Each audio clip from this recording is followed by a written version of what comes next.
Our verse for today, John chapter 1 verse 12. But as many as receive him, to them gave he power to become sons of God, even to them that believe on his name.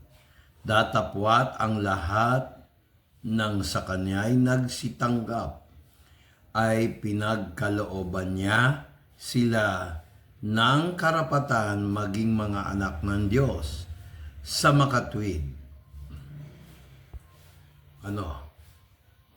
Bagay ang mga nagsisisampalataya sa kanyang pangalan.